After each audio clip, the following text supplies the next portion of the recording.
नमस्कार सर्वांना, मी आहे अर्पिता आणि माझ्या कुकिंग व्लॉगमध्ये तुम्हा सर्वांचं स्वागत आहे. आज मी जी रेसिपी दाखवणार आहे ती म्हणजे टी टाईम रेसिपी आहे. कोथिंबीरची वडी ती कशी करायची आणि त्याचे परफेक्ट मेजरमेंट कसे करायचे ते सर्व मी व्यवस्थित सांगणार आहे. तर मी छानपैकी अशी हिरवी कोथिंबीर घेतलेली आहे, ताजी फ्रेश, आणि थोडे देठं पण मोठी घेतलेली आहेत. कारण देठामध्ये कवळे जर देठ असतील तर अख्खे देठ घेतले तरी चालतील. देठामुळे खूप छान अशी टेस्ट येते कोथिंबीर वडीला. आणि अशी ही मी धुवून ठेवली होती, एक धुतल्यानंतर छानपैकी सोकवलेली आहे. आणि अशी बारीक बारीक अशी कोथिंबीर, जितकी बारीक आपल्याला कोथिंबीर कट करता येईल तेवढी कट करून घ्यायची आहे. छान, त्याच्यामुळे कोथिंबीर वडी चांगली बनते. जितकी बारीक चिरता येईल तेवढी चिरून घ्यायची आहे. आता इथं मी कोथिंबीर जी घेतलेली आहे, एक साधारण 3 वाटी होतील इतकी कोथिंबीर ही आहे. आणि या 3 वाटी कोथिंबीरसाठी आपण जे साहित्य घेणार आहोत त्या प्रमाणातच मी मेजरमेंट करूनच सगळं घेतलेलं आहे. जितकं परफेक्ट प्रमाण असेल त्याप्रमाणे कुरकुरीत अशी ही कोथिंबीरची वडी बनते. त्याच्यासाठी आता ह्याच्यात मी बेसन 3 कप कोथिंबीरसाठी साधारण 1 ते 1.5 वाटी बेसन घातलेलं आहे. पळीनं 3 चमचे एवढे पळी होईल एवढं घातलेलं आहे, म्हणजे 1.5 कप साधारण होईल बेसनचं पीठ इतकं घातलेलं आहे. आणि हे चांगलं कोथिंबीरमध्ये मिक्स करून बघितलेलं आहे. आणि जास्तीत जास्त कोथिंबीरचं प्रमाण असायला पाहिजे. याच्यासाठी अर्धा चमचा जिरे पावडर, 1 चमचा गरम मसाला, लाल तिखट 1.5 चमचा घातलेला आहे. आणि इथे हे सगळं मिश्रण आता ह्याच्यामध्ये तांदळाचं पीठ कुरकुरीतपणा येण्यासाठी 1-2 चमचे घातलेले आहेत. तांदळाच्या पिठामुळे कुरकुरीत होते वडी, त्याच्यासाठी तांदळाच्या पिठाचा वापर करायचा आहे. आणि चवीनुसार मीठ घातलेलं आहे. आणि हा ओवा असा थोडासा हातावरती क्रश करून घालायचा आहे. ह्याच्यामुळे एक चांगलं फ्लेवर येतं कोथिंबीरच्या वडीसाठी. आणि आता इथे मी थोडा मसाला ठेचून घालणार आहे खलबत्त्यामध्ये. हा खलबत्ता माझ्या सासूबाईंनी मार्केटमधून आणलेला आहे आणि त्यांनी खूप छानपैकी असा आणलेला आहे. पाहू शकता, ठेचण्यासाठी आलं, लसूण, मिरची हे छानपैकी ह्याच्यामध्ये बारीक कूट करता येतं. मिक्सरपेक्षा खलबत्त्यामध्ये वाटलेलं जास्त टेस्टी पण बनतं. त्याच्यासाठी खलबत्त्यामध्ये असा मसाला मी ठेचून घालते. तुम्ही मिक्सरला पण करू शकता. आता ही पेस्ट चांगली झालेली आहे. 1 मिरची तोडून घातली होती, 5-7 लसूण पाकळ्या घेतल्या होत्या. लसूण जास्त वापरा, त्याच्यामुळे जास्त छान टेस्टी होतं. आणि आता हे सर्व मसाले आणि कोथिंबीर पीठ हे सगळं एकसारखं मिक्स करून घेणार आहे.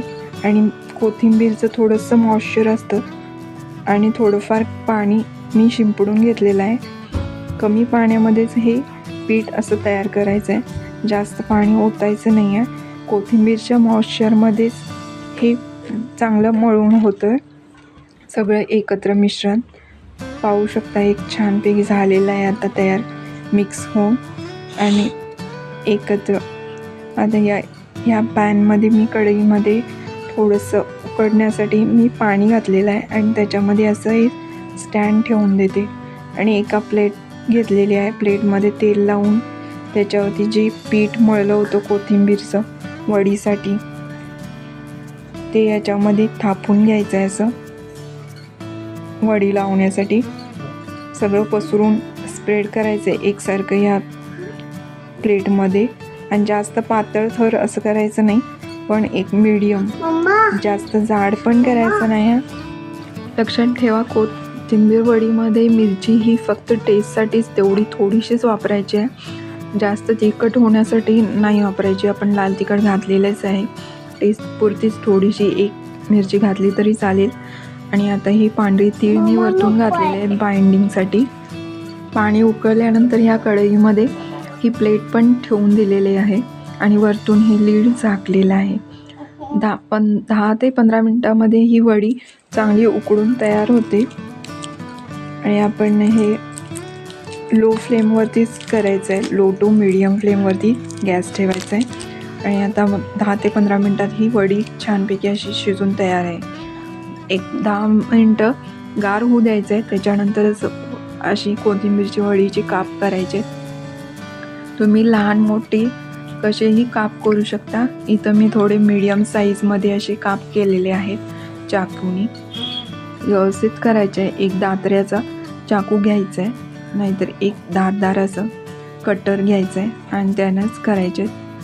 आणि पाहू शकता हे छानपैकी अशी कोथिंबीर वडी आतूनही चांगली शिजलेली आहे, उकडलेली आहे आणि पाठीमागून सुद्धा कुठेही अशी कच्ची नाही आहे. अशी छान अशी वडी तयार आहे. आणि आता एका पॅनमध्ये मी तेल घेणार आहे, तापत ठेवणार आहे.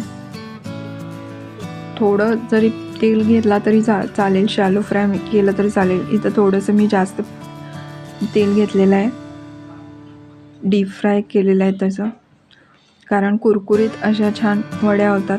त्याच्यासाठी मी हे जास्त प्रमाणात मी तेल फ्रायसाठी घेतलेले आहेत. आणि आता एक एक करून अशा तेलामध्ये मी वडी कोथिंबीरची सोडलेली आहेत. आणि पाहू शकता कलरसुद्धा छान चेंज झालेला आहे आणि असे कुरकुरीत असे झालेले आहेत कोथिंबीरच्या वड्या. आणि एक एक अशा पलटी करून घ्यायच्या आहेत. एक 2-3 मिनटातच अशा कुरकुरीत होतात. मीडियम फ्लेमवरती ठेवायचं आहे. चांगलं तेल तापलेलं असायला पाहिजे. आणि अशा ह्या करकरीत अशा कोथिंबीरच्या वड्या तयार आहेत. मी घेतलेले जे मसाल्याचं प्रमाण आहे ते एकदम परफेक्ट आहे आणि त्या पद्धतीनं तुम्ही कोथिंबीर वडी नक्की जरूर करून पहा आणि तुम्हालाही टेस्टी बनतील तुमच्या कोथिंबीर वड्या.